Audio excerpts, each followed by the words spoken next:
He was just a quiet mechanic, no degree, no spotlight, no sponsors. But when a cocky rival challenged him to rebuild a legendary engine from memory alone, he risked his daughter's college savings to prove his worth.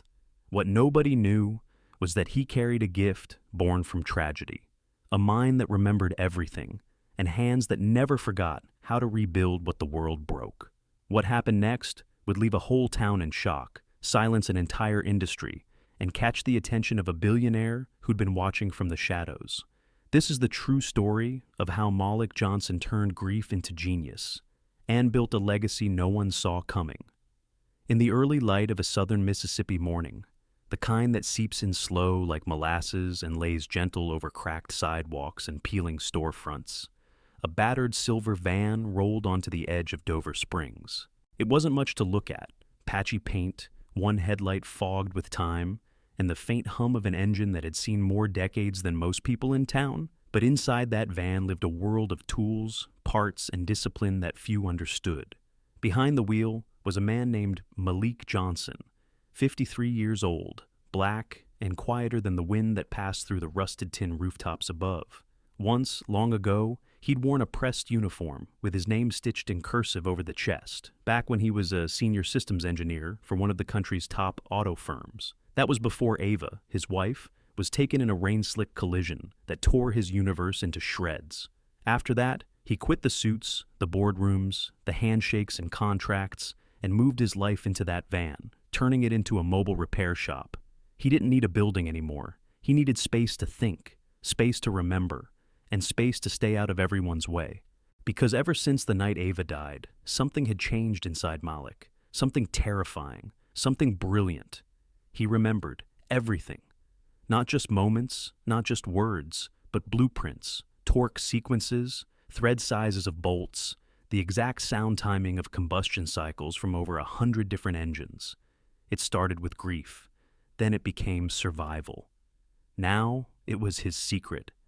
As the van creaked to a stop outside a broken-down old Cadillac on Broome Avenue, Malik cut the engine, rubbed his tired eyes, and stepped into the day. His hands were dark and worn, every line a roadmap of labor. He carried his tools like a surgeon might carry scalpels, each wrapped in care, each understood completely. Across the street, a few teenagers called out to each other, music leaking from cheap speakers, unaware that the man by the van was anything more than another broke mechanic in a town full of them. That suited Malik just fine, because his eyes weren't on them. They were on the text from his daughter Nia, still lit up on the cracked screen of his phone. "MIT accepted me, Daddy. Full pre-admission. I just need to figure out the funding part. We've got time, right?" Malik smiled the kind of smile only a father with a broken heart and a whole lot of pride could make. Nia was 18, brilliant, and saw through engines the way musicians read music. She wanted to build for NASA. Malik wanted to build her a life without limits. But dreams cost money, and money was a stranger these days. The little he made fixing busted alternators and flooded carburetors went to rent, to food, to keeping the lights on in the van and the books coming for Nia's studies. There were nights Malik went without meals so she could eat. There were nights he didn't sleep at all, but he never once told her that. She'd been through enough already.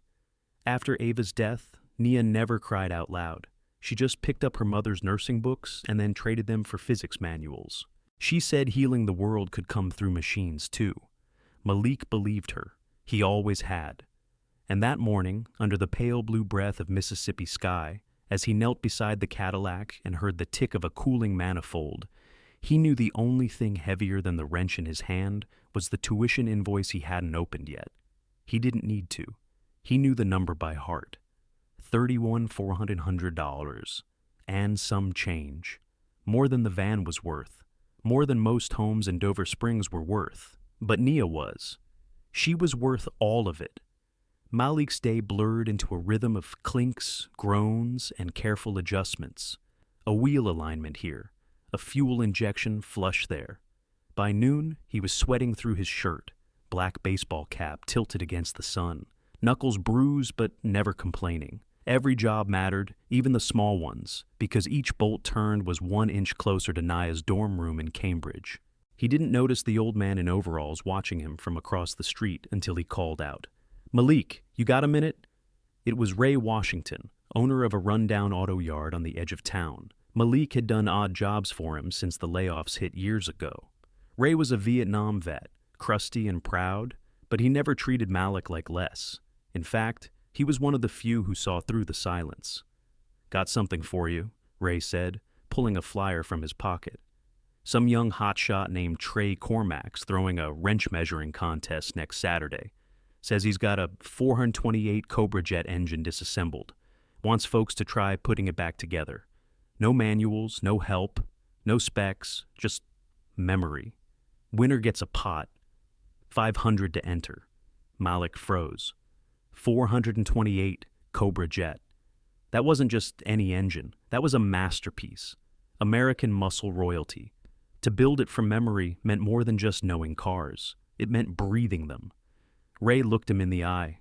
"You've seen that thing before, haven't you?" Malik nodded slowly. "Rebuilt one when I was still at Premier Auto. Took me a week with 2 manuals. Bet you don't need a manual now." Malik didn't answer, but he was already rebuilding the engine in his mind. Block, pistons, timing chain, rockers, valves, all of it. Clear as yesterday. But the entry fee, it was too much. That was textbook money. Nia's MCAT prep, her dream. "It's a sucker's game," Ray added. "Trey wants to humiliate someone like you." Malik knew. Trey Cormack was loud, flashy, and white, with a YouTube channel full of modified muscle builds and fans who thought burnout smoke was wisdom. "Still," Ray said, "you show up and shut him down, whole town sees it. Maybe more than this town." Malik didn't respond, but that night, he didn't sleep. Nia came home late from her weekend shift at the library, dropped her backpack on the van floor, and looked at her father, sitting still in the dark, hands folded like a monk. "You thinking about it?" she asked gently. "How'd you know?" "Because I know you, and I know what you're capable of." He turned to her. "It's $500. And I've seen you do what people with degrees can't. You don't need money to prove it. You need courage." Malik looked down. "What if I lose?" Nia smiled and kissed his forehead. "Then you lose while being extraordinary, but you won't." He looked at her then. Really looked, her mother's eyes, his stubbornness, the fire of every black man who'd ever been told, "You can't," and said, "Watch me." He reached into a small metal box behind the van's dashboard and took out 500 in cash. Bills folded and worn from the quiet prayers of a man who saved even when there was nothing left to save. "All right," he said, "let's build something they can't ignore." The clock in the van blinked 2:37 a.m. The moon hung like a silent witness over the tired town. And Malik Johnson, the man who forgot how to dream after burying his wife, began to remember, not just engines, but what it meant to believe again. The following Saturday arrived with the scent of wet cement and old motor oil hanging thick in the air, like history itself, refusing to fade. And the concrete yard behind the Dover Springs Community Technical Center buzzed like a wasp's nest, full of gears, grease, and Southern pride. Folding chairs creaked beneath the weight of onlookers, old men in fishing hats, teenage boys with phones out hoping for viral clips, and a few skeptical mechanics leaning against their trucks with arms crossed, chewing toothpicks like they were measuring every man in the room by the size of his socket set. The event had been promoted all week through flyers taped to telephone poles and shouted across gas stations. Real mechanics only, no books, no phones, just grit. Rebuild the legend. In the center of the courtyard sat a long table covered by a tarp, underneath which everyone knew lay the sacred challenge. Every component of a fully disassembled 1967 Shelby GT500 428 Cobra Jet engine. The beast, the legend. A power plant that once shook the highways of America with thunderous torque and the kind of raw combustion sound that made hearts race and pistons weep. It was the kind of engine you didn't just work on. You memorized it. You earned it. You worshipped it. And next to the table, standing like a ringmaster in a circus of ego, stood Trey Cormack. 28 years old, clean fade haircut, reflective aviators perched on his head even though the sun hadn't yet broken through the clouds. His custom leather boots tapped against the concrete as he laughed with his camera crew, one of whom was live streaming to his 200,000 subscribers who loved watching him tear apart cars while mouthing off in the name of real performance culture. "Ladies and gentlemen," Trey called out, holding a microphone he clearly brought himself. Today, we're going to separate the YouTubers from the real builders, the posers from the professors of torque, and the challenge, rebuild the Cobra jet with nothing but your brain and your balls. The crowd chuckled. Trey turned dramatically toward the registration table. Let's see who's got both. There were 4 names already on the list.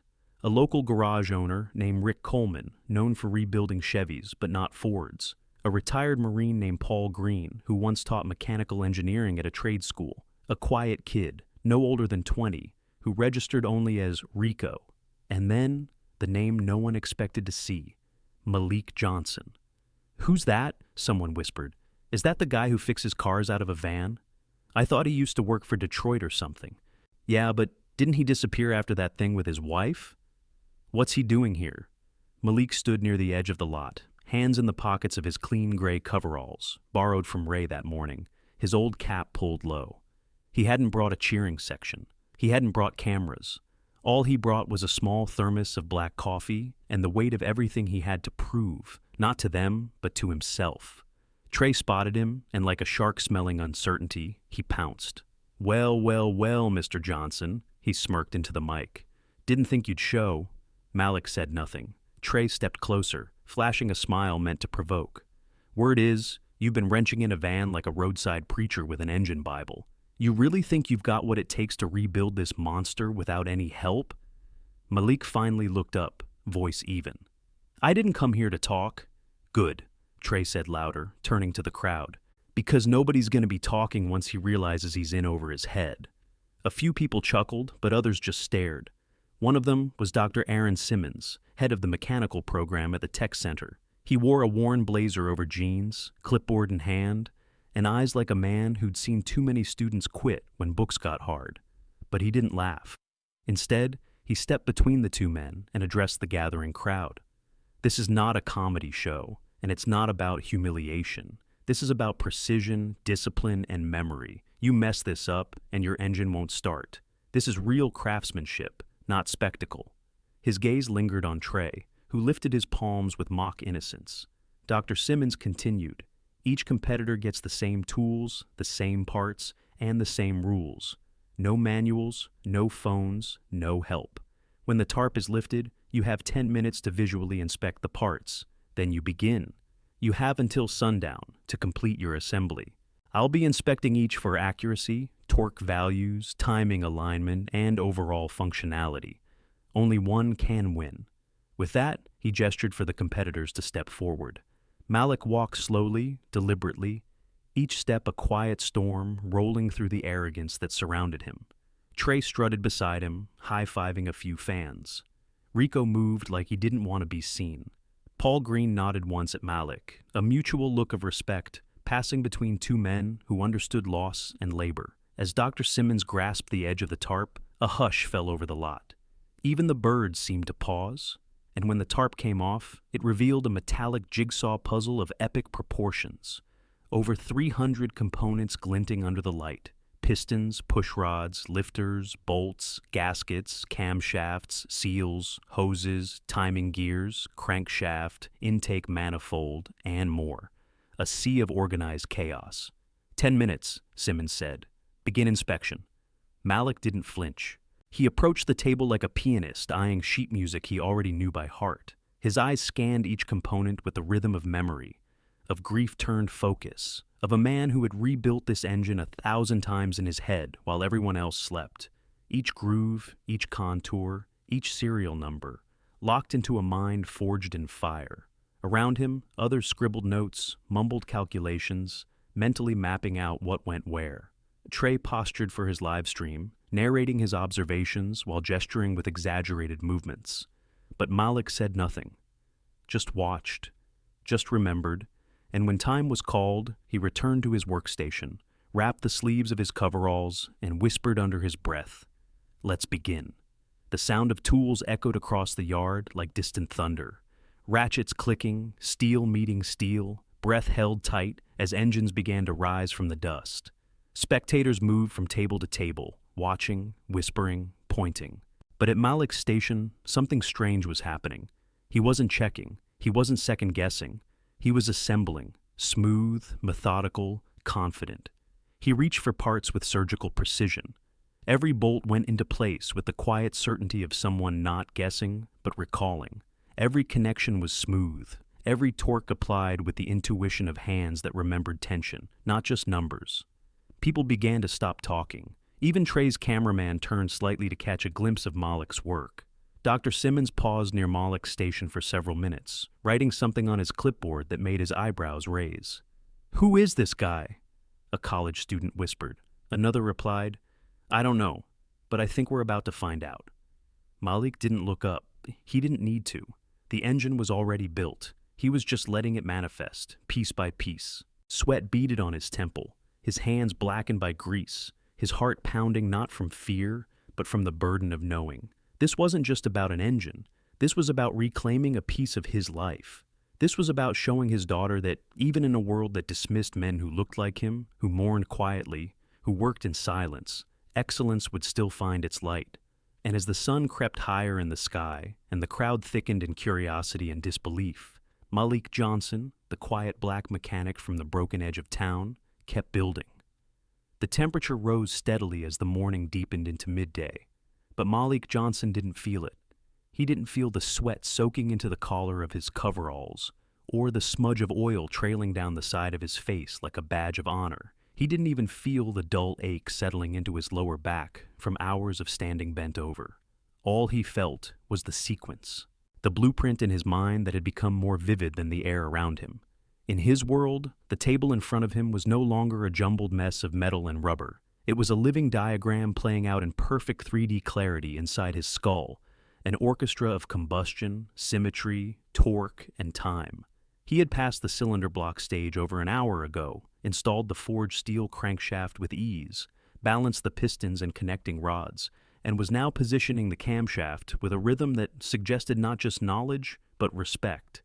Every part was more than a part. It was legacy. Every gasket had a memory. Every torque setting a purpose. People were watching now. Not glancing, not humoring, but watching. Students had started standing still behind the roped section, their phones forgotten in their pockets. Dr. Simmons had checked Malik's station 4 separate times in the last 20 minutes and hadn't written a single critique, only a single word at the bottom of his page: flawless. Trey Cormack, on the other hand, was sweating for the wrong reasons. His station, decked out in flashy chrome tools and sponsored gear, had become a shrine of half-correct guesses and frequent backtracks. He'd already installed the rocker arms out of sequence once and had to pull them all back out, his frustration masked by false grins to the camera he kept glancing at. "He's just lucky," he muttered to no one. "This thing's not about speed, it's about durability. Watch, he'll blow it when he hits timing." But even he didn't believe himself. He could see it. Malik wasn't rushing. He was flowing. He worked with the calm precision of someone who had nothing to prove and everything to share. One of the older mechanics, Rick, walked past Malik's station to grab a bottle of water and couldn't help but pause. "Hey man," he said quietly, wiping sweat from his brow. "You've done this before?" Malik nodded without looking up. "Only in my head." Rick blinked, unsure if it was a joke. It wasn't. Over by the faculty tent, a sharp-featured woman with notebook and camera slung over her shoulder observed quietly. Her name was Leah Whitmore, and she wasn't there by accident. She was the granddaughter of Charles Whitmore, one of the wealthiest car collectors in the southern United States. She'd flown down from Atlanta that morning after reading a blog post titled "Man Rebuilds 428 Shelby from Memory," posted anonymously by a college intern who'd watched Malik the night before doing dry run hand movements behind his van under a streetlight. Leah didn't believe it at first, until she saw Malik in person, until she saw the way his hands moved like they were guided by some divine script. "Pop," she texted her grandfather, "you need to be here. I think I've found the unicorn." Meanwhile, Malik had just finished the valve timing sequence, a task that required not only perfect torque values, but also synchronized rotations between the camshaft and crankshaft. One mistake, 1 degree off, and the entire engine could misfire or blow during startup. Malik didn't check specs. He didn't measure twice. He just felt the tension of the belt, the alignment of the gears, and trusted the muscle memory born from pain and study. Nia had once asked him why he never needed diagrams. He told her he saw them when he closed his eyes. What he never said was that he'd started memorizing engines to avoid memorizing the last day he held his wife's hand. That part he kept buried beneath layers of silence and socket sets. At 1:30 p.m., Dr. Simmons gathered the spectators for a brief announcement. "I'd like to remind everyone that this is not a race against time, but a test of completeness and accuracy. Mr. Johnson," he added, turning slightly toward Malik's table, "currently leads in both categories." A wave of murmurs spread through the crowd. For the first time, Malik paused.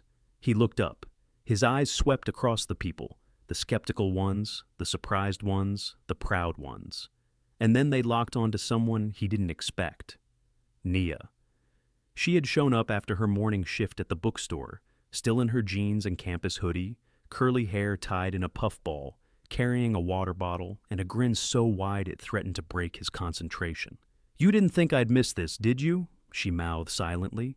Malik allowed himself half a smile. That was all he needed. He turned back to the manifold installation. Meanwhile, Trey Cormack wasn't handling the pressure well. He'd dropped a bolt into the oil pan twice and was currently arguing with his camera guy about whether it was cheating to use his smartwatch for spec references. Dr. Simmons caught him whispering into it and issued a final warning. "One more violation, and you're disqualified." Trey clenched his jaw and shoved the watch into his bag. "This isn't over," he muttered, but it was, at least for him. Malik was now mounting the intake manifold, matching the water passage gaskets like he'd done in 100 daydreams. Students surrounded him, whispering questions to each other. How does he know the torque spec on that? Did he just mount the carb with no guide? This is wild. He's not even looking stressed. Leah moved closer, angling her camera for a clean shot of Malik's hands, grease-covered, steady, worn. Her journalist's instinct flared. She whispered into her mic, "This isn't just engineering. This is art. This is memory sculpted in metal." Nia stood proudly beside the rope, correcting a group of local boys who tried to dismiss Malik's performance. "My dad's not just guessing. He worked in Detroit for 18 years. He could rebuild this engine with his eyes closed. He kind of is." "Dang," one of the teens said. "That's your dad?" "Yep," she said, crossing her arms. "And that's what black excellence looks like." As the afternoon wore on, a subtle shift occurred in the crowd. People stopped walking, stopped whispering. They just watched. Watched a man who had been ignored for years move with the grace of a master no one remembered to honor.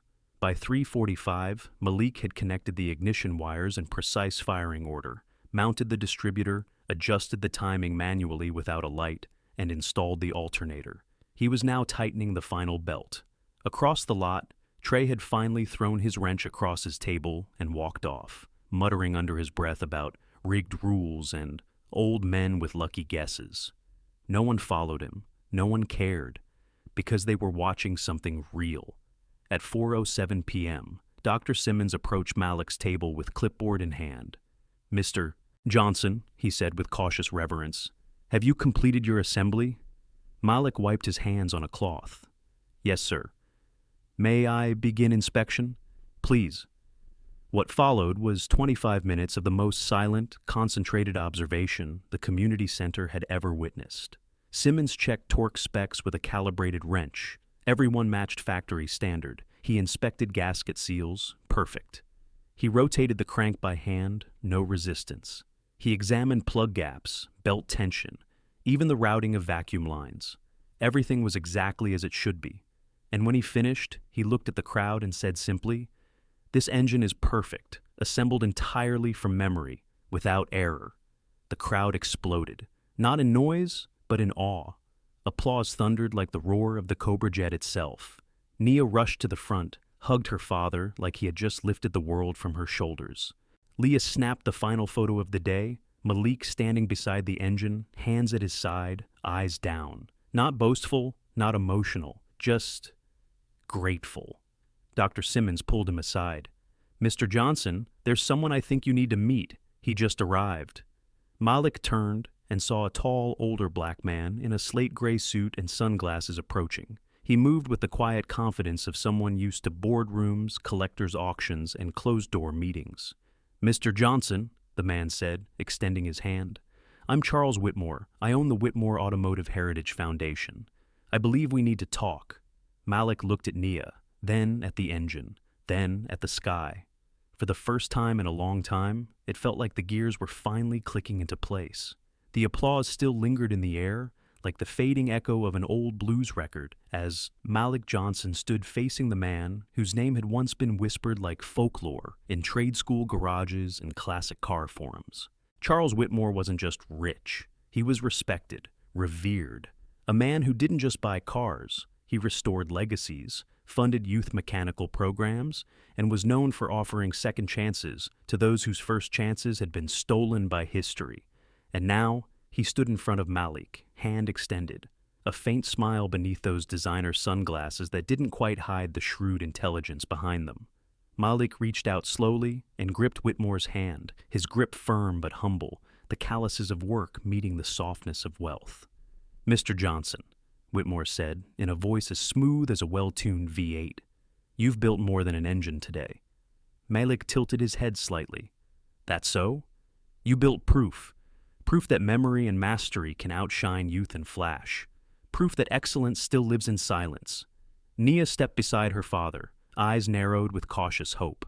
Whitmore noticed and nodded respectfully. You must be his daughter. I've heard about you.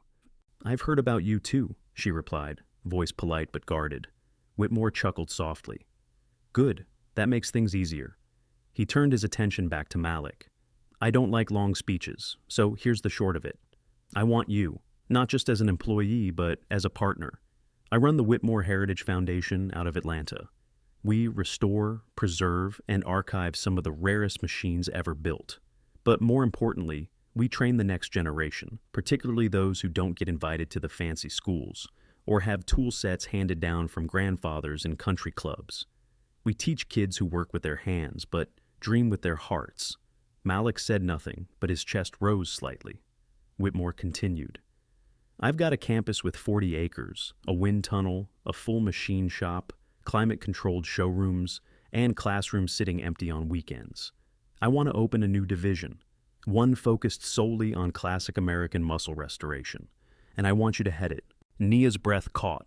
Malik blinked, absorbing the weight of it. You want me to run it? I want you to build it, Whitmore corrected. From the ground up, staff it, design the curriculum, shape the culture, and I'll give you full freedom, plus a salary that'll make your van blush. Also, full ride scholarship for your daughter, MIT or wherever she wants to go. Nia turned to Malik, eyes wide. Her lips parted as if to speak, but no sound came. Malik stared at Whitmore, measuring the sincerity behind the polish, the man beneath the myth. Why me? He asked finally. You could hire any number of college-trained engineers, ex-military techs, name-brand builders with media followings. Because none of them just assembled a 428 Cobra jet from memory in 6 hours while half the town watched, Whitmore said without hesitation.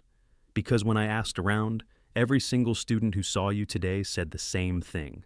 He doesn't just know it, he feels it. Malik lowered his eyes for a long moment.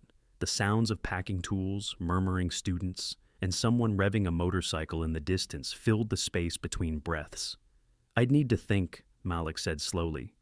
It's a lot. Of course, Whitmore nodded. But let me leave you with something my father told me. He was a mechanic too, back when black men were lucky to fix tires in someone else's name. He said, when the world finally looks your way, don't blink, don't doubt. Stand tall and let them see who they should have seen all along. Whitmore handed Malik a black envelope. Everything's in there, no pressure. But don't take too long. The world's watching now. With that, he turned and walked away, Leah falling into step beside him, her voice low but animated as she recounted her observations. Malik stood frozen, envelope in hand, as Nia slowly wrapped her arms around his waist. Daddy, she whispered, is this real? He didn't answer, couldn't, not yet. His mind was racing faster than any Mustang ever had. That night, the van was quiet. Nia sat on the floor with her laptop open, researching the Whitmore Foundation, eyes darting as if afraid it would disappear if she blinked. They've restored presidential limos, she murmured. They partnered with Smithsonian. Dad, They built the electric restomod version of the '66 GTO. Malik sat in the driver's seat, eyes fixed on the envelope. He hadn't opened it. Not yet. It felt sacred, heavy with something more than numbers, heavy with the future. "I'm proud of you," Nia said suddenly. He turned. "Not because of today, I've always been proud. But today, you let people see it. You let them see you." Malik smiled faintly. "You really think I can do it? I know you can." He opened the envelope. Inside was a printed offer letter, a salary so generous he blinked twice to make sure it wasn't a mistake, a housing stipend, relocation assistance, healthcare coverage, and a handwritten note from Charles Whitmore. "The world doesn't know how to measure people like you. That's why I built my own scale." Malik closed the envelope and leaned back, exhaling the breath he'd been holding for 5 years. He thought of Ava, of her last shift, her last call, the rain on the windshield, the sound of metal screaming, the silence after. He thought of the nights he lay awake memorizing schematics just to keep from remembering that. He thought of the promise he whispered over her casket, "I'll get Nia there, no matter what." He thought of the engine he built today, not as a machine, but as a message to every man who'd ever been overlooked, a message to himself. And slowly he whispered, "Okay, let's build something they'll never forget." From the floor, Nia smiled. Outside, the stars blinked like they already knew what was coming. The morning light spilled through the cracked windshield of Malik Johnson's van like a promise waiting to be kept. For the first time in what felt like a lifetime, he hadn't woken up to the low throb of anxiety in his chest. There was no mental math about overdue bills, no silent prayers about engine repair jobs showing up in time, no gnawing fear about his daughter's future slipping further out of reach. What there was instead was decision. Firm. Heavy. Real. Charles Whitmore's offer sat printed and pinned to the corkboard above the kitchenette in the back of the van, right next to the Polaroid of Ava holding baby Nia, her smile so wide you could hear it. Malik looked at that photo as he brewed the morning's coffee, the scent mingling with the faint trace of WD-40 and worn leather that never quite left the van's interior. "I'm going," he said softly to the picture. "We're going." Nia stirred awake behind him, curled in her sleeping bag near the rear door, blinking as the light reached her eyes. "We?" she asked groggily. "You're not doing this alone," Malik said, passing her a mug of coffee exactly the way Ava used to, half sugar, barely warm. Nia sat up slowly, cradling the cup in her palms. "You're sure?" "Yeah," he said. "I am." They didn't need to say more. The air between them was filled with understanding, but before they could start their new life, they had to end the old one. The next few days passed like a slow-motion farewell tour. Malik returned tools to old customers. He visited the rusted lot behind the Gospel Church, where he fixed Sister Howard's Buick every Easter. He stopped by the trailer park on 9th Street and helped Mr. Tran align the timing on his grandson's go-kart engine one last time. Everywhere he went, people asked the same question. "You leaving, Malik?" He always answered the same way. "Not leaving, just moving forward." The final stop was Ray's garage, the place where Malik had first returned to work after Ava's funeral. Ray was under a lifted Jeep when Malik walked in, the familiar smell of old oil and stale popcorn greeting him like an old friend. "Heard the news," Ray said without looking up. "Town's been buzzing like a loose flywheel." "Figured you would," Malik replied, setting down a bag of tools he wouldn't be needing anymore. "Came to say thank you." "For what?" Ray asked, finally sliding out from beneath the car. "For treating me like I wasn't broken." Ray wiped his hands on a red shop towel and looked at him for a long moment. "You weren't broken. You were just unfinished." Malik smiled. "Maybe still am. You got somewhere to sleep tonight?" "Hotel's covering a room before we fly out." Ray nodded, but his eyes lingered on Malik's face. "You ever come back through, this garage will always have a place for your hands, even if those hands got fancy." "Appreciate that," Malik said. "But I think it's time these hands teach others how to build." That night, in the small motel just off the highway, Nia sat cross-legged on the bed while Malik stood in front of the mirror, tying the same navy blue tie she'd bought him years ago for a job interview he never made it to. "You look nervous," she said. "I look old," he replied.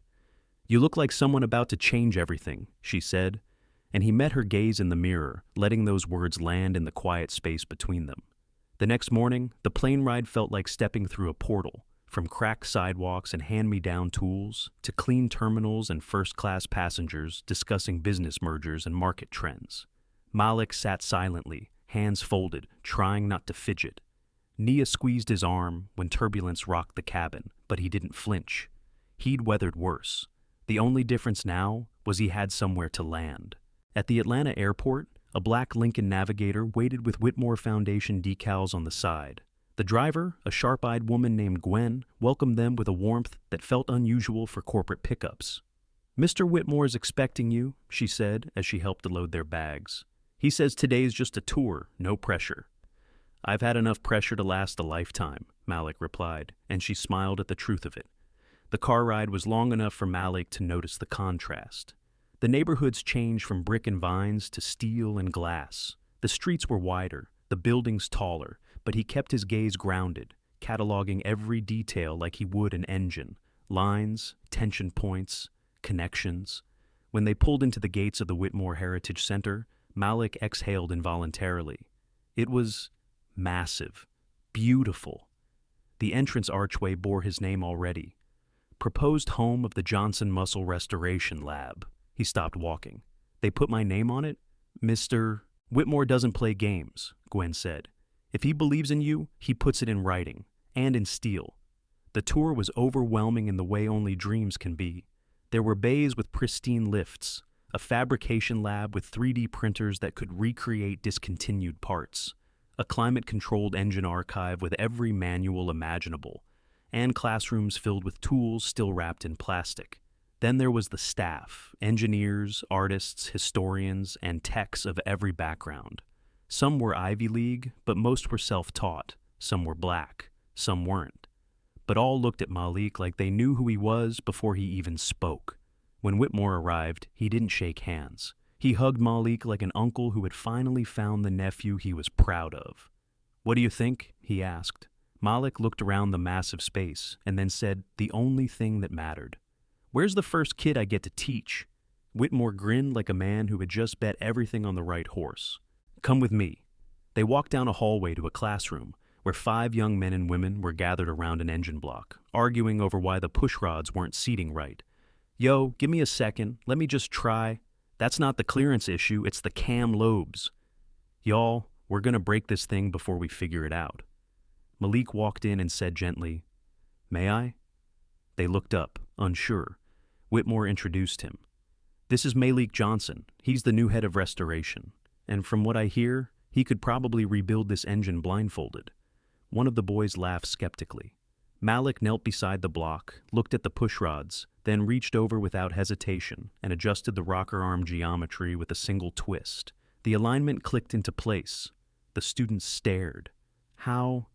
"Because," Malik said softly, "I've broken more engines in my mind than you've seen in your life. And every time I broke one, I fixed it better." One of the girls leaned forward. "Can you teach us?" "That's the plan," Malik said. Outside, the sun lit the sign above the lab again. Johnson Muscle Restoration Lab. And for the first time in his life, Malik didn't just see his name in print, he saw his legacy. The first official day at the Johnson Muscle Restoration Lab began not with ceremony, but with sound, the heavy echo of wrenches being dropped into tool trays, the dull whir of compressed air systems cycling to life, the squeak of fresh rubber soles on polished epoxy floors. Malik Johnson walked in just after 7 a.m., not wearing a lab coat or a custom uniform, but the same gray coveralls he'd worn in Mississippi.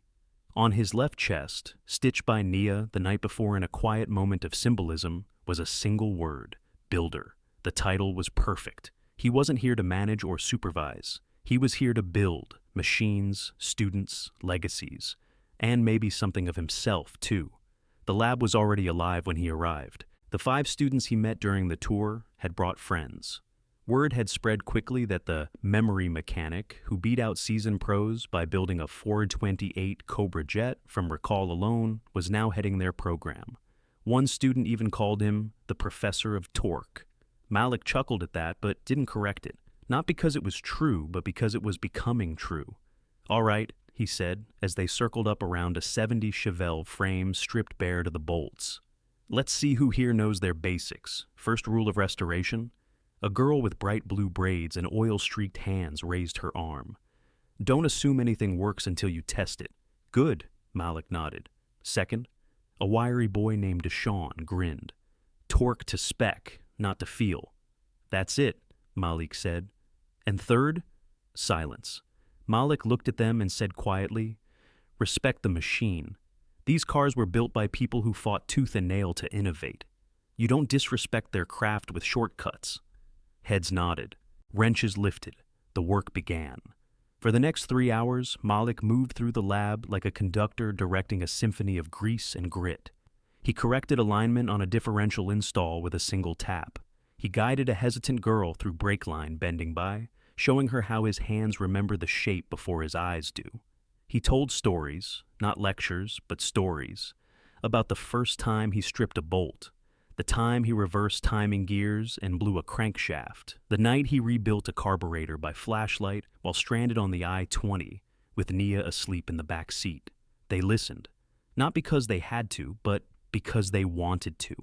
He wasn't preaching. He was passing something down. By lunch, the students didn't want to leave. "Mr. Johnson," Deshaun asked, "how come you're not in books? Like, how come they don't teach this stuff at trade schools?" Malik wiped his hands on a rag and thought for a long moment before answering. "Because the world forgets people like us unless we remind them." Deshaun blinked. "Well, I'm going to remember." Malik smiled, but the words landed heavier than he expected. As the students trickled out for lunch, Malik found himself alone in the center of the lab. The Chevelle frame gleamed like a blank canvas, and for a moment, everything felt still. Then the storm hit. It started with a knock at the glass entry door. A tall man in a sports blazer, camera crew behind him, all smiles and charm. "Mr. Johnson, I'm Mark Duvall with Gearworks Network. We're doing a feature called Unsung Mechanics, highlighting grassroots legends. Your story's the next one we want to tell." Malik stiffened. "How did you even know?" "We've had our eye on you since the Cobra Jet Challenge. Our audience loves authenticity. And a black mechanic with photographic memory. That's more than content. It's inspiration." Malik didn't like the way he said it, like he was packaging him for a brand. "We'd love to film a short piece, interview you, maybe your daughter too, get some B-roll of the lab in action." Malik hesitated. "I'll need to ask Mr. Whitmore. He already approved it," Mark said with a quick smile. "Said the lab's reputation should reflect the man behind it." And just like that, Malik felt the air change. He wasn't just teaching anymore. He was being watched, filmed, framed.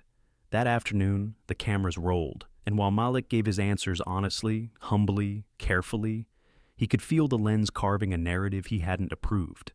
"What's it like?" Mark asked. "To be a black man rising to the top of a field dominated by old white names?" Malik paused. "I'm not trying to rise above anyone. I'm just trying to lift where I stand." Mark nodded, but the cameraman was already zooming in on the grease on Malik's fingers, the sweat on his brow, the grit in his voice. "Can you show us a bit of your memory in action?" Mark pressed. "Just pick up a part and tell us everything about it?" Malik reached for a Holley 4-barrel carburetor and rattled off every dimension, bolt thread, tuning range, and year of application, like he was reading a script written in steel. The room fell silent. The cameraman whispered, "Damn!" And Malik felt it again, not awe, but spectacle. After the crew left, Malik sat alone in the corner office. The kind of office Ava would have teased him about. Big desk, big windows, a coffee maker he didn't know how to use. Nia walked in quietly and sat across from him. "They're gonna make you famous," she said. Malik shook his head. "That's not the part that scares me." "What does?" "That they'll make me into something I'm not. A symbol, a headline, a miracle." "You are a miracle," Nia said. "Not because of the engine, but because you still get up every day and give. You don't need to hide that." He looked at her, really looked, her eyes holding fire and wisdom beyond her years. "You know, I didn't do any of this for attention." "I know," she said. "But maybe attention isn't always a bad thing. Maybe it opens doors for people like Deshaun, like Maya, Like those kids watching online thinking they'll never belong in a place like this. Malik nodded slowly. Maybe. That night, the segment aired. It went viral in under 4 hours. Memory mechanic builds engine blind. Students cry watching. Headlines exploded. Comments flooded. The lab's phone didn't stop ringing. By the next morning, national networks were calling. A sponsorship offer landed in Whitmore's inbox. And Malik Johnson's name, once confined to the bottom corner of forgotten invoices and grease-stained receipts, was now trending in every car forum in America. But fame, Malik knew, was a spark. And sparks can burn. The question wasn't whether the world would watch. The question was whether he could stay true to the hands that built everything in silence long before the world knew his name. The days that followed the broadcast were a blur of phone calls, news vans, student applications, and sponsorship inquiries. Malik Johnson, who once struggled to be seen in his own town, now couldn't step into the engine bay without someone pointing a phone at him.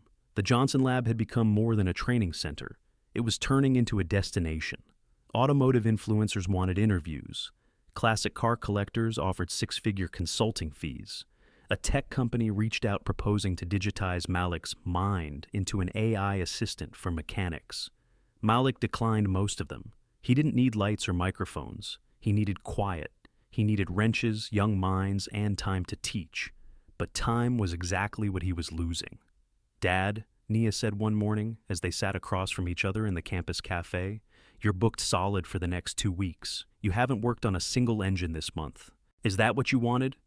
Malik stirred his black coffee slowly, watching the swirl as if it could offer him answers. "I just wanted to help kids like me, kids like you, build something that lasts." "Then maybe it's time to say no louder." He looked up at her, his daughter, now fielding interviews of her own, after the media discovered she'd been accepted to 3 top medical schools and still chose to work weekends in her dad's lab. "You've always known who you are, Dad. Don't let them name you now." Later that day, Charles Whitmore called a private meeting. His office was lined with framed photos of restored classics, some worth more than the building itself. But behind the wealth, Whitmore's eyes still held the steel of a man who understood what it meant to fight for legacy. "I need you to hear me clearly, Malik," he said, sliding a folder across the desk. "That's a brand partnership deal, 7 figures. They want to mass-produce a line of toolkits under your name. Johnson's Signature Series." Malik stared at the folder, but didn't touch it. "They think they can package my memory. They think they can package your story. Your name's gold right now, and this is just the start." "What do you think?" Malik asked quietly. "Honestly, I think it's dangerous. The more they own of your name, the less freedom you have, but it's your call." Malik nodded, then asked, "Do I have to put my face on it?" "They'll want it." Malik pushed the folder back. "Then it's a no." Whitmore didn't argue. He only smiled. "Good. I was hoping you'd say that." But not everyone agreed. 2 board members from the foundation expressed concern the next day. Whispers that Malik was too humble for the brand, that he lacked vision, that maybe someone more media-friendly should front the lab. Malik heard the comments. He didn't flinch. Instead, he invited the board to attend his next teaching session. No cameras, no script, just wrenches and raw knowledge. They showed up reluctantly. 2 hours later, they left speechless after watching Malik dismantle a Chrysler Hemi while simultaneously explaining compression ratios to a teenager with dyslexia in a way that made the boy light up with understanding. The next morning, the board voted unanimously to expand the Johnson Lab program statewide, but the pressure wasn't over. On a Friday afternoon, while Malik was helping Deshaun rebuild the carburetor on a '69 GTO, a sleek black Tesla pulled into the garage lot. A woman stepped out, tall, polished, wearing red-bottom heels that didn't belong on concrete. "Mr. Johnson," she said, approaching with a card extended. "I'm Harper Lang, VP of Development for Velocity Media Group." Malik wiped his hands but didn't offer a handshake. "We've been following your rise. We're offering you a full-time series, documentary style, coast to coast. You rebuild rare engines, tell your story, change lives. Think Chef's Table meets Fast and Loud." "I already have a series," Malik said, gesturing toward his students. "It airs every day right here." "This would pay 7 figures, Harper said, voice smooth, "and it would go global."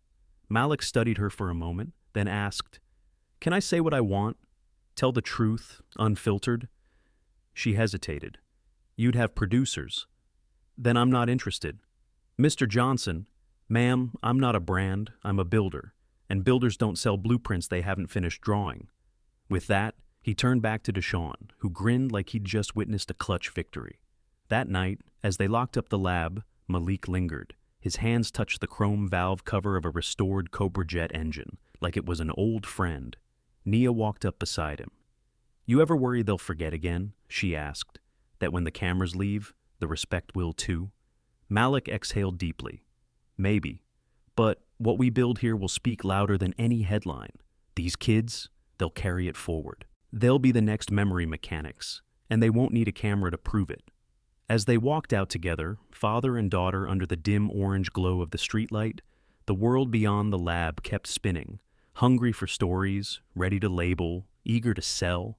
But inside those four walls, Malik Johnson was building something the world couldn't repackage. Not a product, not a persona, but a legacy, quiet, steady, and unforgettable. The rain started just after sunset, a slow, rhythmic tap on the high metal roof of the Johnson Muscle Restoration Lab that turned into a rolling percussion of thunder and wind, echoing through the empty workshop bays like distant footsteps from memory. Malik Johnson, alone for the evening, was wiping down a freshly rebuilt 327 small block engine when the knock came, sharp, deliberate, from the side door, the one used by staff and freight. He didn't jump, just straightened slowly, laid the towel across the valve cover, and walked over, the thunder pressing against the shop like a held breath. When he opened the door, the past was standing there. Trey Cormack, thinner, wetter, defeated. The same man who tried to humiliate Malik back in Oakwood now stood with rain in his eyes and a backpack clinging to his shoulder like shame. Didn't expect to see you again, Malik said, voice calm but unreadable. Trey hesitated, swallowing something bitter. I didn't come for a fight. I came because I lost my job. Nobody wants to hire the guy who lost to some backwoods memory freak. That's what they called you. But I know better now. Malik said nothing, just watched him. I'm not here to play victim, Trey added. I want to learn. I'll sweep floors, anything. Malik stared for a long second, then stepped back and said, There's leftover gumbo in the break room. Go eat. You can mop after. Oh, and just like that, the doors didn't close. By sunrise the next day, rumors whispered through the lab like static. Malik had brought in the man who tried to take him down. Some of the students were confused. Others weren't shy. You serious, Mr. J? Deshawn asked. You trust him? Malik just asked, You ever needed a second chance? And every head in the room lowered because they had. And so Trey stayed. Quiet, consistent, humble. He swept the shop before daylight, organized the tool carts, stood at the edge of every lesson scribbling notes in a cheap notebook like gospel. He didn't complain. He didn't show off. He didn't interrupt. But what he did was watch every single thing Malik did. And one afternoon, while Malik was adjusting valve lash on a Camaro project, and the others were elbow-deep in carb tuning, Trey said quietly, That day you won, I hated you, because you reminded me what real skill looks like.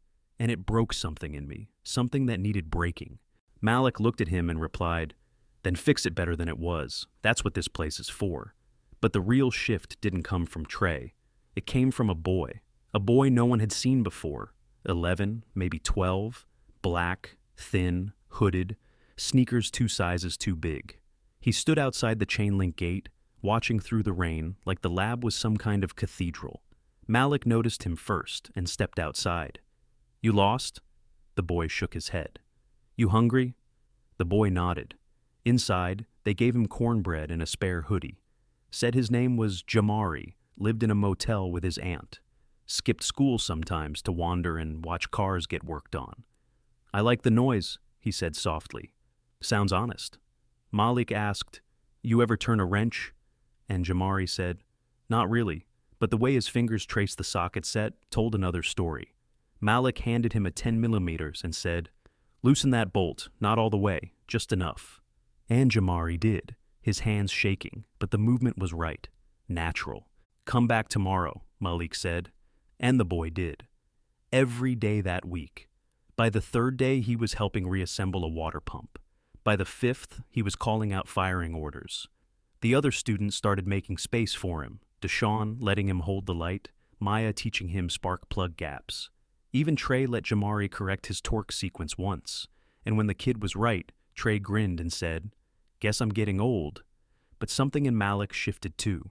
Seeing Jamari there, wide-eyed, focused, almost silent, reminded him of himself.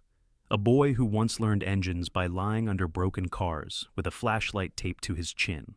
One afternoon, when the rain had stopped and the lab was quiet, Malik sat beside Jamari in the open bay. "You ever think about being a mechanic?" he asked. Jamari nodded. "Sometimes I dream about it. Like, I see the parts already moving in my head." Malik looked at him, truly looked. "You see the whole engine or just the parts?" "Both," the boy whispered. "Sometimes I close my eyes and it builds itself." Malik didn't say a word, just nodded once. The next week, they registered Jamari in a local middle school STEM program. By week 2, he had his own locker in the lab, marked simply, J. Malik stayed late that night, alone again, the air still and full. He walked past the rows of polished engine bays, past the framed photos of students beaming beside finished builds, past the stool where Jamari liked to sit when learning about timing belts. And he thought of something Whitmore had said months ago. Don't build a school, build a doorway. And now Malik finally understood. He wasn't just rebuilding engines. He was rebuilding what people believed possible, for men like Trey, for boys like Jamari, and for every quiet craftsman the world forgot to honor. And for the first time since Ava died, Malik didn't just feel like he was surviving. He felt like he was truly, unapologetically living. It was supposed to be a celebration. The lab had just completed its largest project yet, a full frame-off restoration of a rare 1970 Plymouth Superbird, a commission from a disabled veteran who wept openly when he saw the finished build. Local news had covered it. Jamari had even helped tune the idol. Malik was planning to take the whole class to a regional auto show to present the car, their first public exhibition as a team.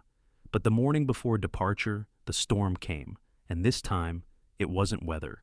It was a letter, sealed, delivered quietly by the Foundation's internal counsel. Whitmore wasn't there when Malik opened it, but the headline was enough to make his hands go cold. Formal inquiry. Allegation of credential misrepresentation. Malik read it twice, then a third time. The language was vague, but the meaning was clear. Someone was accusing him of lying about his education, about his past, about who he was, and the board wanted a review. "This ain't real," Deshaun said when Malik showed him. "This can't be real." But it was. A week earlier, an anonymous complaint had landed in the Foundation's inbox, alleging Malik had falsely represented himself as an industry-certified engineer and used unverified claims of memory ability to gain public funds. In a world obsessed with credentials, someone had found a crack in Malik's resume and drove a crowbar into it. Even though Malik had never once claimed to be an engineer, even though every achievement was real, witnessed, documented. "Doesn't matter," Whitmore said quietly when they finally met behind closed doors. "The media storm is coming. I believe in you, but I have to let the process run." Malik didn't argue. He didn't beg. He nodded once, slowly, and said, "Then let it run clean." But outside those doors, the whispers began. Some of the sponsors paused payments. A few reporters who once praised him now questioned him. The same headlines that crowned him, the memory mechanic, now asked whether it had all been a gimmick. "You should fight back," Nia said. "We can show your records, the competition footage, the lab logs, the fact that your students graduate into jobs at twice the industry rate." "I will," Malik said, "but not with fire, not with noise. I'm going to answer the way I always have, with the work." Still, the damage spread. Social media was quick to tear down what it had built. One video edited Malik's interviews to make it seem like he had made exaggerated claims. Another influencer mocked the myth of muscle memory. Even a former competitor, someone who had dropped out of the original engine challenge, went on record saying, "I always thought it was staged." Malik didn't respond. He kept showing up to the lab every day at 7 a.m. He taught his students like nothing had changed. He cleaned up oil spills, he adjusted carburetors, he practiced silence as defense. But the silence weighed heavier than anything he'd ever lifted. One night, long after the others had left, he stood alone in Bay 3 staring at the Superbird, now hidden under a tarp as per legal guidance. And he whispered, "Why now, Ava? Why when we were so close?" That night, he couldn't sleep. He sat in the dark corner of the lab office, staring at the very first photo he and Naya took in front of the Johnson sign. His eyes were bloodshot. His heart was heavy. But his will? Still iron. The next day, Jamari didn't show up. Malik called, no answer. He drove to the motel on Memorial Drive, found the aunt, worried, pacing. "He's scared," she said. "He saw the stuff online. Kids at school calling you a fraud. He doesn't know what's true anymore." That broke Malik in a way even Ava's death hadn't. Not because he was angry, but because a child who believed in him now hesitated. Because the world had infected something pure. He sat outside that motel for an hour. Then he went home and made a decision. No more silence. The next morning, he called a press conference in the lab's main hall. Cameras came. Reporters came. Students stood behind him, arms crossed, eyes hard. Trey stood beside Maya. Jamari was there too, silent, hoodie pulled low. Malik stepped up to the mic, looked at every face and said, "You want a story? I'll give you one." And then, in the quietest, most deliberate voice imaginable, he laid it bare. He told them about Ava, about the accident, about the sleepless nights memorizing engine specs to outrun grief. He told them how he never finished trade school because he had to work 3 jobs to keep Naya fed, how he never claimed to be an engineer, only a mechanic, and how every bolt he'd ever turned, he turned with the kind of care no degree could certify. And then he said, "You want to know how I know engines? Because I had to. Because I couldn't afford failure, because some of us don't get second chances unless we build them ourselves." The room was silent. No cameras clicked. No questions came. Only a single sound, applause, soft at first, then rising, led by Jamari. That video, unedited, would later go viral, not because it was dramatic, but because it was real. In the days that followed, the investigation concluded. No wrongdoing found, no lies exposed. Just a man who had done more with less than most ever would with more. But something else happened too. The lab started receiving letters, hundreds, from kids, from veterans, from mechanics who said, "You reminded me what pride looks like," from students who said, "Because of you, I stayed in school," from fathers who said, "You gave me something to show my son." And on one of those nights, sitting in the lab with Nia and Jamari and the others, Malik Johnson finally exhaled, not in defeat, but in defiance of everything that tried to drag him back down. The storm had come, and he was still standing. The storm had passed, but its shadows lingered in corners Malik never expected. Quiet glances from new students, double checks from donors who said they supported him but now wanted extra transparency protocols, whispers from those who still chose doubt even after the investigation cleared him. Malik didn't resent them, not anymore. He understood something now. When you build from nothing, some people will always assume it must be borrowed. But that didn't stop him. He kept showing up, teaching, turning bolts, sharpening minds and restoring faith, one piston, one student at a time. And then came the call that would change everything again. It came on a Wednesday morning as Malik was guiding Maya through a cold start diagnosis on a 72 El Camino. The number was from Detroit.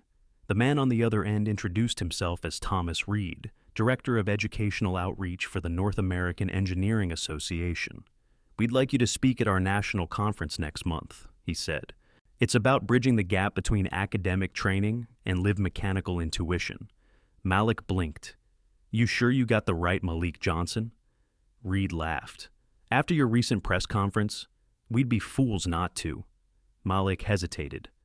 "I don't have a degree." "That's exactly why we want you." For a man who preferred wrenches over words, the idea of standing in front of professors and engineers made his chest tighten. But Nia said, "This is your chance to walk into the room they once locked you out of, and hold it open for the next you." So, he said yes. The weeks that followed were a blur of prep, mock talks, and sleepless nights.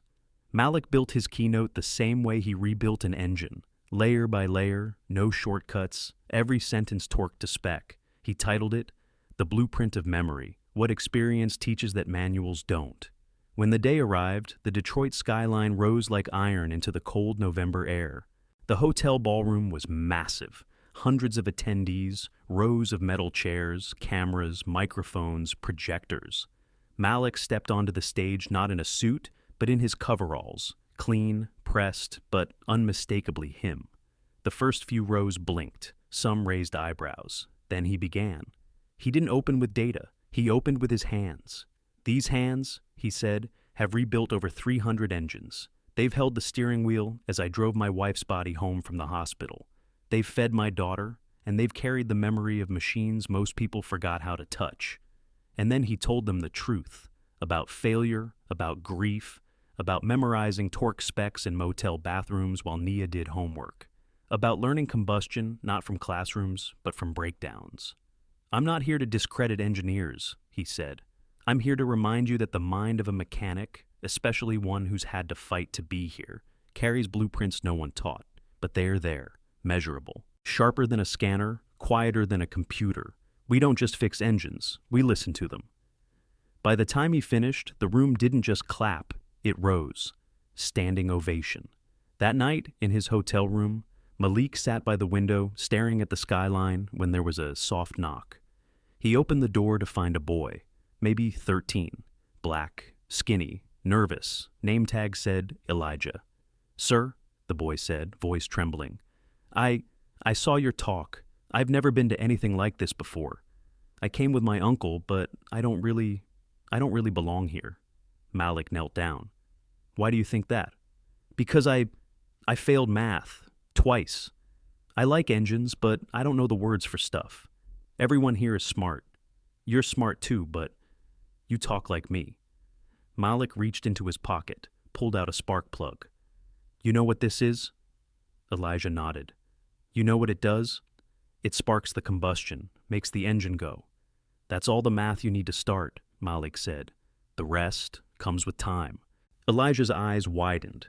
"You mean I could build like you someday?" "You mean," Malik replied, "you already have what I had at your age. The rest is just tightening bolts." As the boy turned to leave, Malik called out, "Next year, you come back with your own badge, not as someone's guest, as someone they invite." The boy smiled so wide it made Malik's chest ache. That night, Malik wrote a new note in his journal, the one he never showed anyone, the one Ava gave him before she passed. He wrote, "Maybe the best thing I'll ever build isn't an engine. Maybe it's belief in them, in me."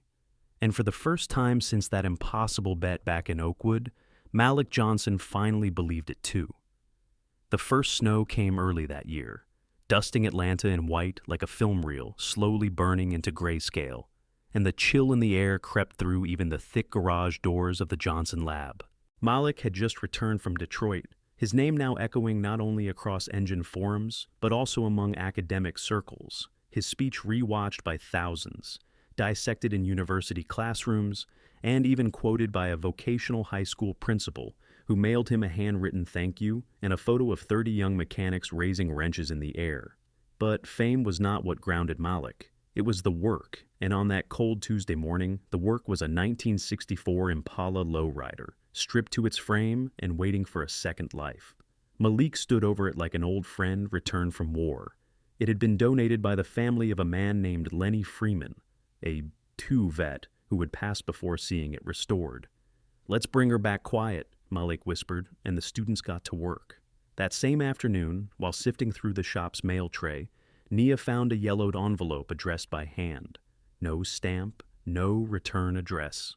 Just 2 words in the corner, for Malik. She handed it to him. "You know this handwriting?"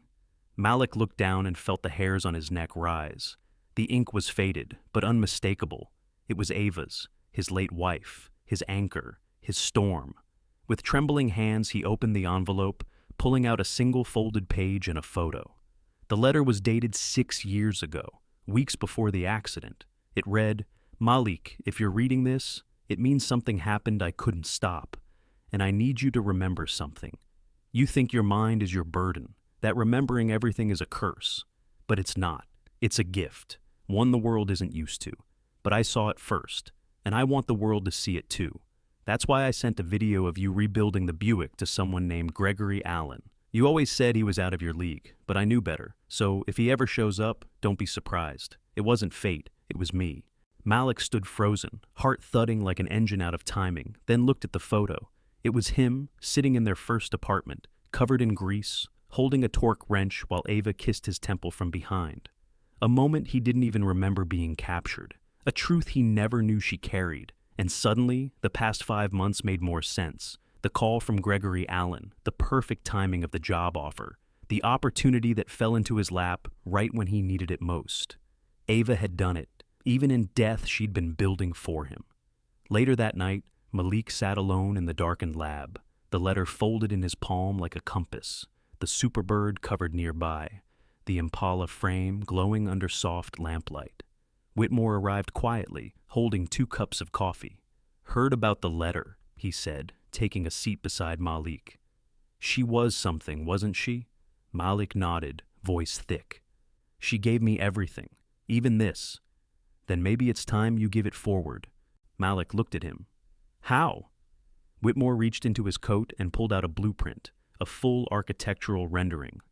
"We bought the building next door, thought it could be a parts annex, but after Detroit, we're thinking bigger, a full expansion, restoration bays, classrooms, scholarships, housing for traveling students, all under your name, the Malik Johnson Institute of Applied Mechanics."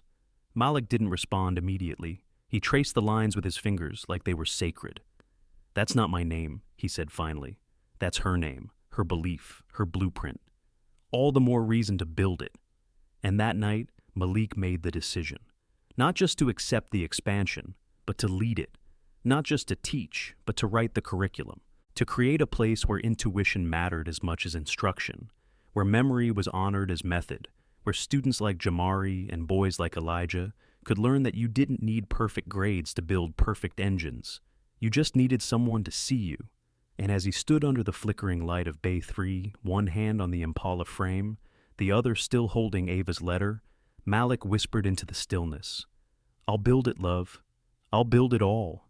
The sun rose golden and full on the day of the ribbon-cutting ceremony, spilling warm light across the fresh concrete courtyard of the new Malik Johnson Institute of Applied Mechanics, where the former lot of rusted tires and chain-link fences had been transformed into something breathtaking, a fusion of chrome, purpose, and legacy.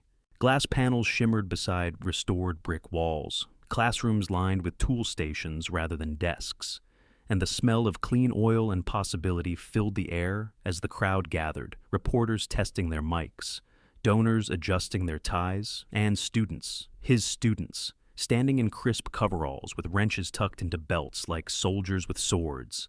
But Malik? He wasn't on stage. He was in Bay 1, adjusting the idle on the restored 1964 Impala, the very one that started this final chapter. The plan was simple. He wouldn't speak from a podium. He'd let the engine speak for him, and at exactly 10 a.m., as the mayor called his name and the crowd turned, the garage doors hissed open, sunlight cutting into the bay like a spotlight, and the Impala rolled forward, not with speed but with certainty, its V8 purring with a sound that felt alive. Malik was at the wheel, and beside him, beaming, holding the passenger side grip with white-knuckled pride, was Jamari, now 12, now confident, now wearing the same stitched badge Malik wore on his first day. Builder. The engine paused at center court. Malik stepped out, handed the keys to Jamari, and nodded once. The boy turned the ignition again, just once, to let the roar echo through the entire courtyard like a call to the future. The crowd clapped, but what followed wasn't a speech. It was a moment of silence as Malik unfolded a small photo and raised it to the sky. It was Ava, taped to the dashboard, the one who started it all, the one who believed when belief was the only thing they had. And in that silence, Whitmore walked over, holding a steel plaque with Malik's name, and instead of handing it to a wall, he handed it to Malik, saying, "You've built more than a school. You've rebuilt what this country forgot, craft, honor, and soul." And then, without fanfare, Malik turned, pointed to the back of the crowd, and said, "You, come here." The crowd turned. It was Trey, now an instructor, now reborn, now stunned. You taught me something too, Malik said. That mistakes don't define a man. What he builds after does. And he handed him the shop keys to Bay 4. Minutes later, a second surprise pulled in. A sleek vintage Mustang GT 350, rumbling soft. Out stepped Gregory Allen, aged, composed, proud. I told you, he said, shaking Malik's hand. We weren't investing in a man. We were investing in a movement. Malik nodded, but said nothing, his voice caught by something larger than language. Then came the moment he didn't expect. A small boy stepped from the crowd, not a student, not a guest. Just a kid in a thrifted hoodie with eyes wide and unsure.